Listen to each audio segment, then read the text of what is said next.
Welcome to the C-Suite Sales and Marketing Perspectives podcast. I'm Steve McDonald, your host. And today we've got a really interesting conversation with a very interesting guest. Now, Amit Shankardass, that's your name, and you are the Chief Marketing Officer at VXI Global Solutions. And I'm going to let you explain a little bit more about what you do and about your career. But you've been doing this for a long time.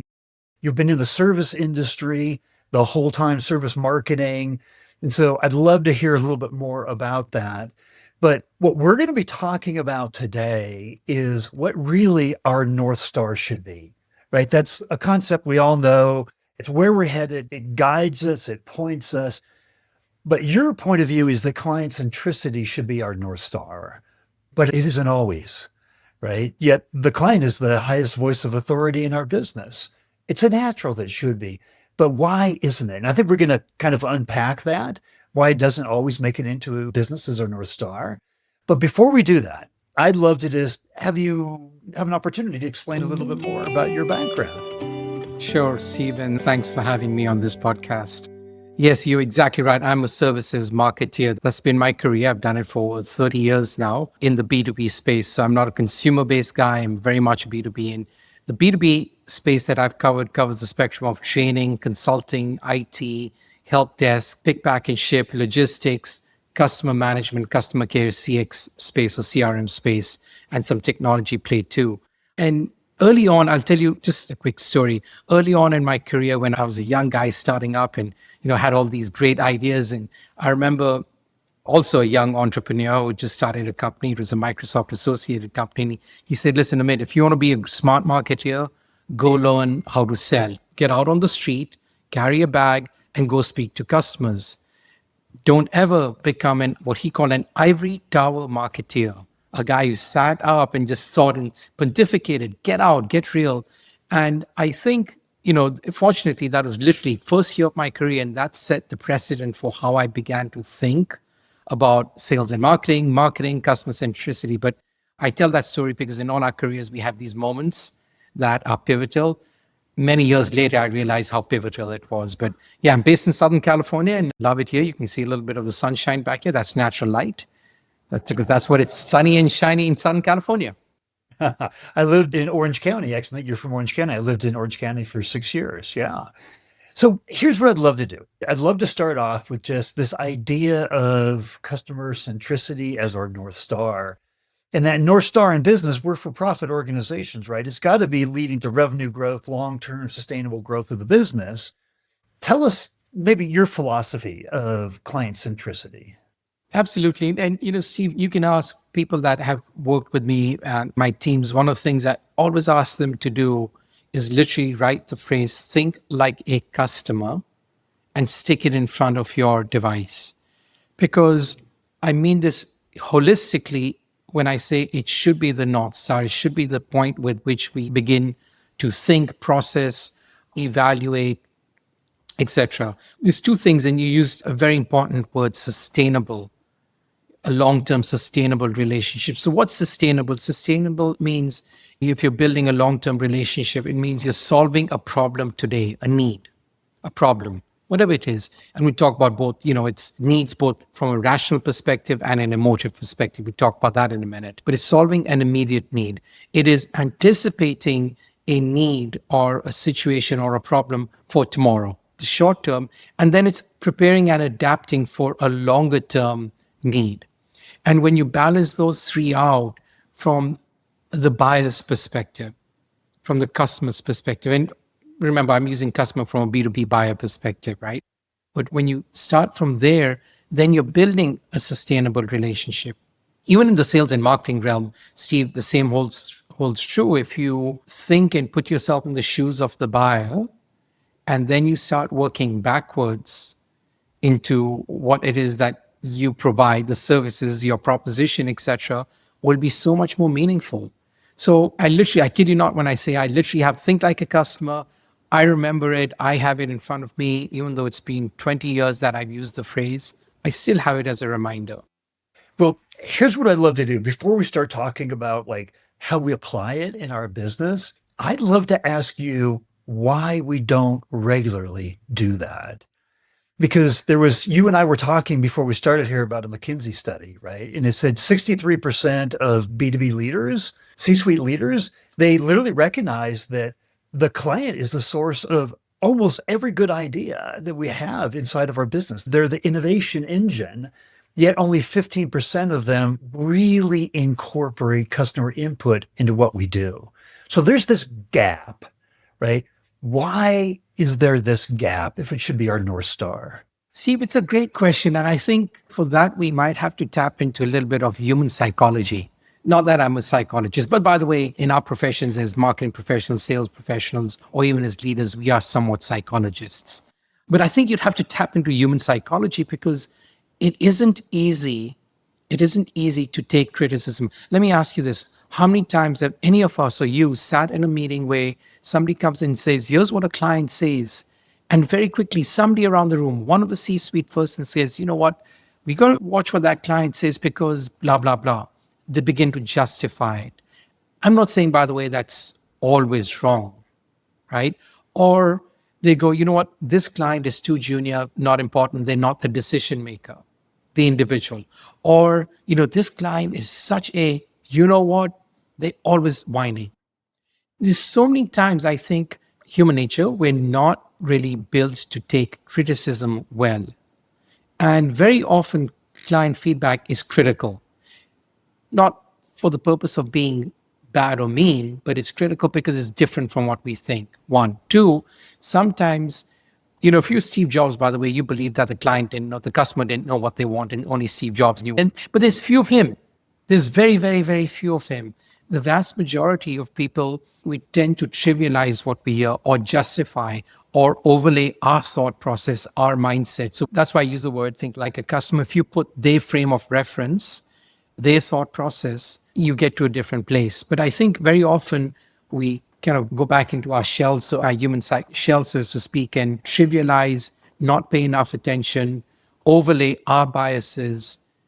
So whilst we all say, like, you know, the Jeff Bezos put the empty chair of the client customer in the room, right? But how often do we look at that chair and go, you know, this is what the customer says. And it's not what the customer says. It might be what I think, or I hope, I want the customer to say, or I use it as a proxy. So I don't mean to say that a lot of folks are disingenuous in trivializing what the client feedback is. But what I am saying is there is a general human bias to do so. So then that means you have to cognitively, very cognitively, and make even larger effort to remove those biases as you're processing that customer feedback. That makes sense? Yes, that's the gap, right? We all know it's important. That study from McKinsey said it, but we don't really seek it out and we don't really use it. And, you know, when I was listening to you and kind of the psychology behind this, we are all very good at rationalizing our decisions. And guess what? We're smart people. We've risen up in our careers. We've done pretty good, right? You know, we know how to make decisions. We don't have to look around elsewhere. We know what to do. So when the customer's voice isn't in lockstep with the decisions we've made, maybe resources that we've dedicated, plans that we have in place, our natural reaction is going to say, hey, whoa, hang on a second, right? So this leads to another area, and you're always talking about staying ahead and kind of looking at the future. And you can get a lot of that from customers, but not all of it, right? You have to be looking at the market dynamics and the trends and the changes. We can never look at the market and our customers or ICP and say, wow, I get it, right? That's the first time you're going to fall behind. What do you mean by staying ahead of tomorrow's needs? And how do you do that? Doing it is not easy. Doing it is not easy at all. And just like, you know, taking that feedback and not rationalizing it to our decisions is not easy. But I think I'll go back to what I said earlier. You know, it's anticipating a need for tomorrow and preparing and adapting for the future. There's companies that have done this well. I mean, look at IBM and how it pivoted from being a hardware company to a services company, right? It was anticipating the future. Not easy to do and not without a lot of pain, but it did do it successfully. And by the way, it kept many of its customers through that journey and even grew after that. There have been several organizations that have been able to do this. Again, I think it goes to having a very conscious, very mindful, conscious, deliberate process and method to incorporate that into the company and having cultural alignment across the organization. So, from the C suite across the organization, it also requires all of us to take a step back or two sometimes. So many of us in our roles, we're in the here and now. What's the pipeline today? What's the sales forecast? How many leads did we get in our sales and marketing world, right? Versus taking the time to step back and say, hey, how are we preparing ourselves? How are we going to help our clients prepare for the future? We run in our business for the companies I've been for, our clients run these frequent quarterly business reviews, QBRs, and it's very metric operational oriented. Some of, I would say, our more leading edge clients will run SBRs, strategic business reviews, less frequent, not on a quarterly basis, but it will be, let's not talk metrics, we'll talk about none of that. Some of them that do this really well will go to the vendors and say, hey, each vendor, bring back 2 innovations you think we should be. We're not going to tell you anything else. Just bring back 2 innovations you think we should be incorporating into our business, or 2 things that you think will happen 3 years from now. Super smart. They get the collective intelligence of their vendor community to help make them better, right? And direct them. So I think the second part of this is taking that step back and taking a moment to think through what that will be in separate, the SPR, the strategic business reviews that our clients run for us. Actually, they're more exciting, quite honestly, because they're creative and there's no wrong answer and you're thinking out of the box. And I think it takes that. And I like that initiative as kind of an initiative to say, hey, semi-annually or annually, we do strategic business reviews and we look at the future, look at what's next, look at what's happening outside of just our environment. I mean, to be able to say, we don't have all the ideas internally. We don't have, the view on the market that our outside partners and, have, and to open up to what can be, and just the ability to draw in the kind of information that we need to make the kind of decisions and innovate, right? I'd love to have you, if you could, apply that back to the customer as our North Star, because how we get information from the customer, we also fail at pretty bad as business leaders, right? And we have to innovate how we do that. Tell us a little bit, like you had talked about, we got to go beyond NPS surveys, right, to get the voice of the customer. Tell us a little bit about that. Well, a couple of things. Since you mentioned NPS survey, the worst place you can put an NPS survey is sit with the operations teams, the client services teams, or account management, whatever you want to call them.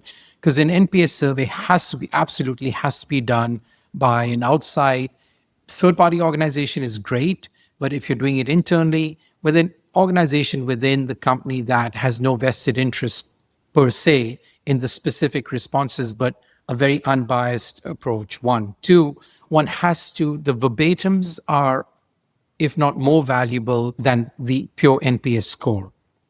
Because the verbatims begin to trap emotion and sentiment. And I'll digress for a quick second.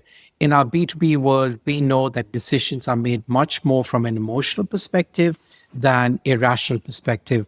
If I remember right, I think it was a Google CEP Market Leadership Council survey, they talked about how B2B buyers put a lot more credence, I'm paraphrasing, and are much more emotionally connected to their vendors than they are rationally.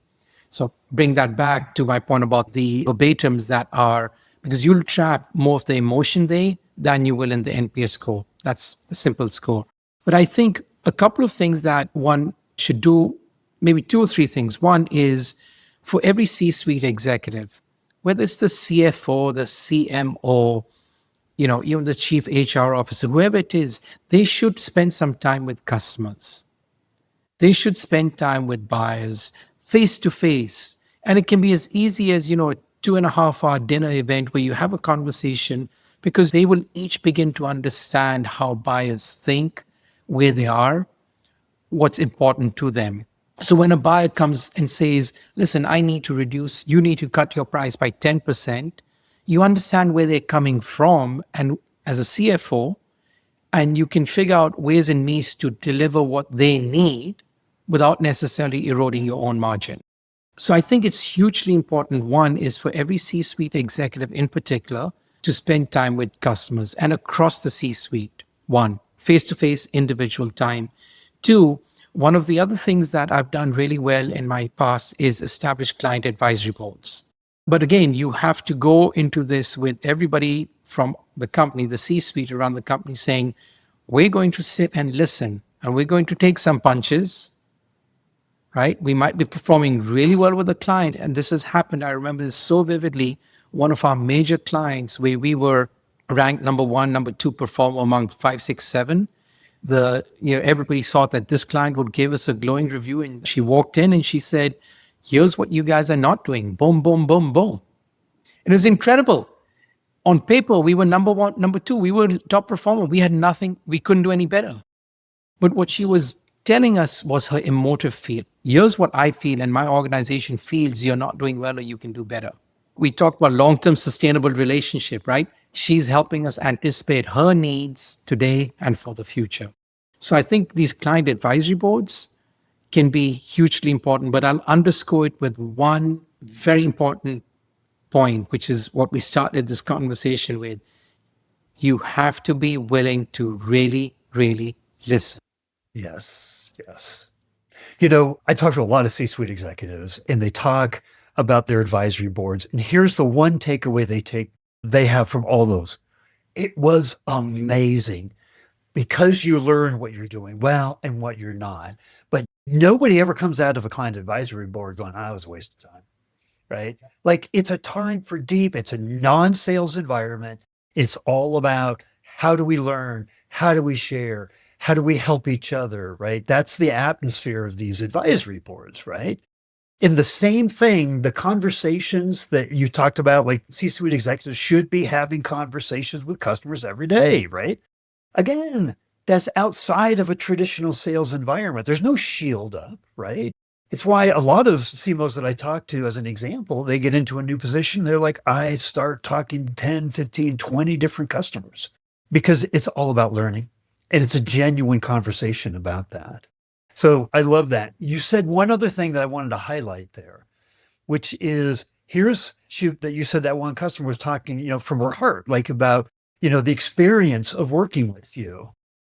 The experience is the number one differentiator in business today. That's CX, right? You brought it up. I wanted to underscore that, right? And that was another McKinsey report that actually said that the top performing, the top profitable companies, they looked at, analyzed, and CX was the number one differentiator.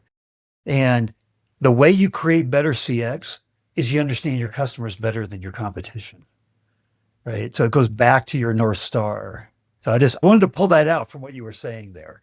But you also talk about you've got to be really good at uncovering hidden opportunities, right? You've got to go looking for what isn't apparent and right there, right out in the open. Tell us a little bit more about that, these hidden opportunities in the process, the way you're thinking about this. You're exactly right. And because, the metrics, I go back to that example that I alluded to earlier, where the metrics were all, green, green, green, you're number one, number two, all good. And then you have a conversation and you realize the places you can be better. But also what happens, see, we all know it's in particularly where the businesses I've been in, our average deal size are 10, 15, 20, 30 million annualized and total contract value is much larger. So they're pretty complex deals and they're pretty complex processes. But when buyers engage with you, they don't engage and select you. It's pretty tough. It's a competitive place. And then once you start working with them, you have to mean more to them. Mean more than you deliver today, but for the future. And, this conversation happens all the time at the organizations I've been. In the past, I remember a conversation around wallet share and somebody saying, hey, we have maximum wallet share. And you go, well, yeah. And as you peel the onion back, you realize, well, you have maximum wallet share in one line of business, but there are 5 others. And if we think about this, that means 5 other opportunities. But that goes back to 2 things. One is listening and hearing very carefully, but also peeling the onion, right? So you're peeling the onion, you're asking the question, you're engaging in person, you're engaging across different organizations. We all hear and process things differently. One of the things that you'll always hear within organizations is you've got to have multiple points of contact and multiple conversations, because see, if you and I can have a conversation with the same person and you will hear something different than I will, and come say, hey, Amit, did you hear Joe say this? And there's an opportunity. I go, I didn't hear that. Right? So those multiple points of contact, hugely important, but it comes from engagement, right? It comes from engagement, whether it's a survey, less so, like I said, the verbatims, but more of that person to person engagement, back to listening really carefully and having multi levels of engagement, but then having the curiosity, right? Some of the best executives I've worked with and leaders I've worked with, particularly in sales organizations, I don't know how they do this. That's why I said it's great to work with super smart. They're always finding an opportunity, an angle, a door, somewhere in a conversation. As a unique skill set. I mean, that's a really cool skill set. So I think it's really important to have these multiple interactions at multiple levels with multiple people, but continually peeling the onion. You can go Six Sigma on this and just go why until you get to the root cause, right? Uh, You know, this whole idea of customer centricity, you brought up an entirely new benefit that we haven't talked about yet. And one of the biggest challenges that we have as C-suite executives is misalignment, especially between sales and marketing, right? In fact, it's proven, I talk to C-suite executives all the time and I ask them what their biggest challenges are to growth.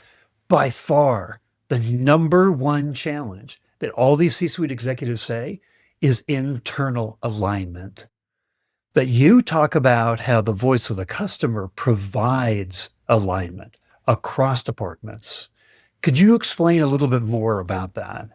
That's exactly right. And by the way, not speaking, I certainly can't speak on what Jeff Bezos was thinking, but it's the similar type concept of the chair in the room, because that's the alignment. That should be where we start from, our North Star. From a sales and marketing perspective, to me, even more so, this is my career. Like I said, I'm a services marketing professional. When I say marketing, I've been in sales, marketing, operations, product, different roles, but in the commercial organization. That alignment in particular is hugely important. And I think, quite honestly, it's more incumbent on the marketing organization to ensure that alignment in the sales organization. They say it takes two to tango. It's a 50-50 relationship. I put this at a 60-40 relationship, maybe 60% being marketing's owners in guiding that relationship. It starts from having a common goal. Again, the North Star in our sales and marketing organization.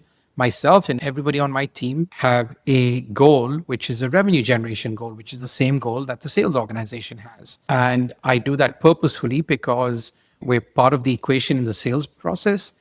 We are an important part of the equation. And I want to ensure that everybody on my team is thinking about what's really important for the organization, for us as a commercial group, which is revenue generation through existing accounts or through new logos. That alignment, that's one way of doing it. I will tell you that there isn't a sales meeting without a marketing team member in it, or vice versa. I'll tell you, when I'm talking branding, I'm going to my sales organizations, my client-facing organizations, my commercial organizations, and saying, hey, how do you think your clients will react to this? They're my brand ambassadors.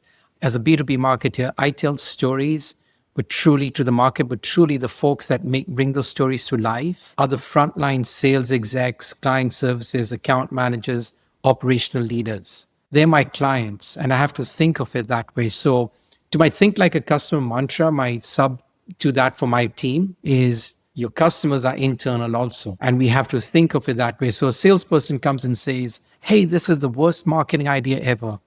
And there Never could heard be that some before. truth in that. Yeah, I know, I've never heard that. Oh, Hypothetically, great. right? Hypothetically. Yeah. It's important because it might be for that individual or it might be across the organization. Our job is to figure it out. If it's an individual, then maybe there's some other help they need. Maybe there's some other tweaks we need to make there. If it's for a specific vertical, maybe we need to adapt to that. My rule of thumb, three people say the same thing, it's a trend. Then systematically, there's a systemic error change that we need to make. The internal alignment, hugely important. We can't be misaligned. Otherwise, we miss a trick, for sure. That voice of the customer is the number one path to bring that alignment in, because it takes all of our own independent good ideas and puts them in perspective, one perspective, the customer's perspective. I love your point there. We've talked about so much. Our poor brains can only take in and like retain like two or three things at a time. I would love to ask you if there was one thing that you wanted your B2B C-suite peers to take away from our conversation here today, what would that one thing be? Oh, wow. If there's one thing I would say is truly, I'll use an emotive phrase, from your heart of hearts, listen to what the buyers are saying and try and remove, made a very cognitive effort to remove biases, prejudices, previous perspectives, etc. And just listen really carefully if you can. And when you do that, I think it will help organizations so much more than they truly understand. The sub to that, since I'm a CMO, I would say to my CMO colleagues is, if you're not spending 20% of your time, or actually I shouldn't say just my CMO colleagues, to all my colleagues, spend that time to go meet clients, ask the organization, irrespective of what role you are, meet clients, speak to them, understand where they're coming from. And for the CMO organization, spend that time with the sales organization or the account management organization too. I think it's incumbent on us to build that bridge, demonstrate the value, but I think we'll get 10 times as much than we give because we'd have access to the real buyer versus manifestations we might make up. And I love that you actually even put a percent on that because it demonstrates how important you think it is. 20% of my time, that's a lot of time. It's really interesting. We had another woman on, three-time B2B CMO. She's also a value accelerator advisor for Goldman Sachs. She said the exact same thing. She actually even said the same number. She was like, we have to be spending at least 20% of our time actually talking to customers. That's a massive takeaway. Thank you. Here's one thing I know for sure. People are going to have questions. Is it okay if I give a link out to your profile, your LinkedIn profile, so people can reach out and ask questions? Absolutely. More than welcome to. Love the conversation. And I appreciate sharing, but I'm sure folks will have much better ideas than I have. And I'd love to hear from them too. We all learn together. Well, that learning together, that's the mission statement of this podcast, right? If we can all share our perspectives, our insights that we've garnered over our careers from our experience, then that's the rising tide that lifts all boats. And Absolutely. you, my friend, were a massive rising tide today. So I just want to say thank you. Thank you for coming on. I appreciate that. Thanks for having me, Steve. It's been a pleasure.